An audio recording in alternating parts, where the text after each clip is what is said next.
बोलो बाके बिहारी लाल की जय। आज सखियों की टोली की तरफ से श्वेता बहन, शकुंतला बिष्ट और श्रद्धा और मैं अंजू, जिसको आप हमेशा देखते ही हैं हम सबको रोज़। तो आज हम आपके साथ कुछ सुविचार रखने वाले हैं, तो आप कृपया करके सुनिएगा ध्यान से। ये उस समय की बात है जब श्री रामचंद्र भगवान जी अपनी पत्नी सीता के साथ वनवास के लिए जंगल जंगल घूम रहे थे, वन को घूम रहे थे।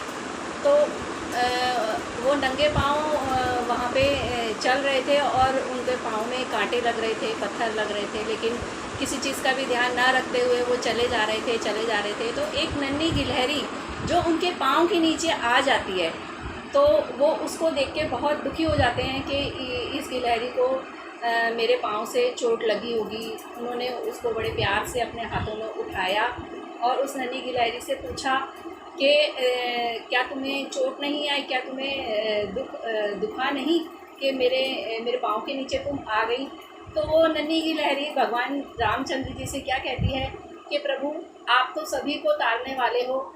आज मेरा ये अहोभाग्य है कि आपने मुझ पर अपने चरण रखे। आपके चरणों के लिए तो लोग इतने व्याकुल रहते हैं, लेकिन मेरा अहोभाग्य क्या है, मैं आपके चरणों के नीचे आई तो मुझे दर्द नहीं हुआ, मैं तो तर गई आपके स्पर्श से। आपके कदमों को दो मिनट के लिए भी अगर आराम मिला तो उसके लिए मैं अपने आप को बहुत आभारी मानती हूँ कि आपने मुझ पर पाँव रखा।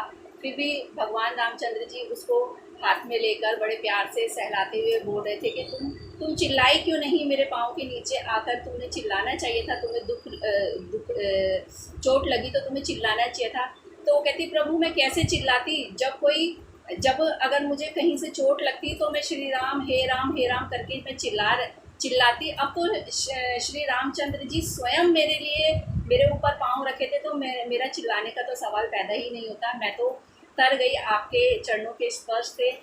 तो वो नन्ही गिलहरी उसी दिन से, आपको शायद पता होगा कि उसी दिन से जब भगवान रामचंद्र जी ने उसके शरीर पर प्यार से हाथ फेरा, वो इतनी छोटी सी थी कि भगवान रामचंद्र जी की 3 उंगली का ही स्पर्श उसको लगा, और तभी से गिलहरी के पीठ में वो निशान आज भी होगा। आपने देखा होगा गिलहरी के पीठ पर 3 लाइनें होती हैं, वो तभी से ये कहानी कही गई है कि भाई गिलहरी के शरीर पर ये 3 धारियाँ तभी से बनी हुई हैं।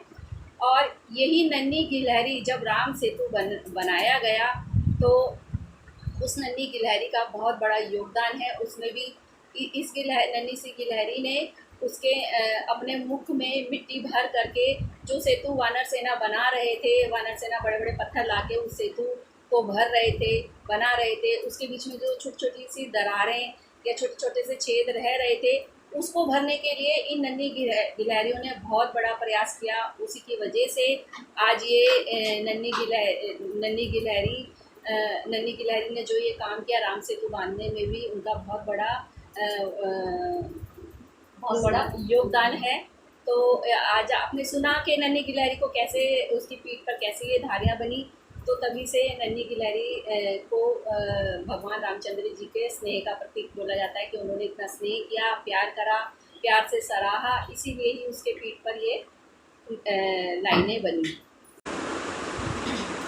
श्री रामचंद्र की एक दूसरी कथा भी है, जिसके अनुसार कहा जाता है कि जब राम सेतु बनाया जा रहा था तो गिलहरियों का उसमें बहुत महत्वपूर्ण योगदान रहा।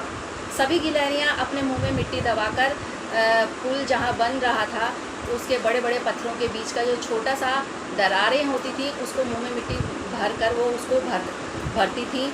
और ऐसा काम करने के लिए उनको बार बार वानर सेना के पैरों के नीचे से जाना पड़ता था। तो वानर सेना भी इससे बहुत ज़्यादा परेशान थी। वो बार बार कई वानरों ने उन्हें कहा कि अरे तुम गिलहरियों यहाँ बीच बीच में क्यों आ रही हो, हमें काम करने में कठिनाई हो रही है। और अपने पैरों को गिलहरी के आसपास से बचा के उनको निकलना पड़ता था। तो तभी एक वानर ने चिल्लाते हुए कहा कि अरे तुम इधर उधर क्यों भाग रही हो, क्यों तुम बीच बीच में आ रही हो। तभी उनमें से एक वानर आया और वो गिलहरी को आकाश में उछाल दिया। और जब आकाश में वो उछल के नीचे गिरने लगी गिलहरी, तो श्री राम भगवान जी ने उनको अपने हाथों में ले लिया गिलहरी को, और बड़े प्यार से सहलाने लगे। और गिरने से उसको बचाया। तो जैसे ही गिलहरी ने आंखें खोली उनके हाथों में आकर, तो गिलहरी कहने लगी कि प्रभु, वो बहुत खुश हो गए और कहने लगी कि भगवान, मेरा तो जीवन सफल हो गया आपके हाथों में गिरकर, आपकी शरण में आ करके। तभी श्री राम भगवान जी उठे और वानरों से कहा कि तुमने इस गिलहरी को इस तरह से क्यों लज्जित किया, क्यों हवा में आकाश में उछाल दिया। और तुम जानते हो कि जो ये तुम सेतु बना रहे हो उसमें जो बड़े बड़े पत्थर जो तुम डाल रहे हो, और बड़े पत्थरों, दो बड़े पत्थरों के बीच में जो भी गैप बच जाता है, जो भी छोटा सा छेद बच जाता है, दरारें बच जाती हैं, उसको भरने में इन गिलहरियों का बहुत ही महत्वपूर्ण योगदान रहा है। उसी के वजह से पुल मजबूत बना है। यह सुनकर वानर सेना काफ़ी शर्मिंदा हुई और प्रभु रामचंद्र से और उस गिलहरी से क्षमा मांगी। तब श्री रामचंद्र जी ने हाथ में पकड़ी हुई उस गिलहरी को प्यार से सहलाया, और कहा जाता है कि उसी प्यार से सहलाने के बाद से गिलहरी के पीठ पर ये 3 धारियाँ बनी हुई हैं, जो आज भी आप लोग देखते हो कि गिलहरी के पीठ पर 3 धारियाँ हैं, वो श्री रामचंद्र जी के प्यार से सहलाने से ही बनी हुई हैं। ये सत्य कथा मानी जाती है। आज सखियों की टोली की तरफ से आपने ये कहानी सुनी, आपको कैसी लगी आप ज़रूर बताइएगा, कमेंट करके, शेयर करके, सब्सक्राइब कीजिएगा हमारे चैनल को। और आप आगे आगे देखेंगे कि हम आपको बहुत सी ऐसी सुविचार और बहुत सी ऐसी छोटी छोटी कहानियाँ, भक्तिपूर्ण कहानियाँ आपको आपके साथ शेयर करेंगे। और आप सुन के ये बताइएगा आपको ये कैसा लगा। और अगर आप और भी कोई हमारे चैनल के लिए सुझाव देना चाहते हैं तो आप ज़रूर दीजिएगा, हम उसको फॉलो करेंगे और अच्छा करने की कोशिश करेंगे। बोलो बाके बिहारी लाल की जय।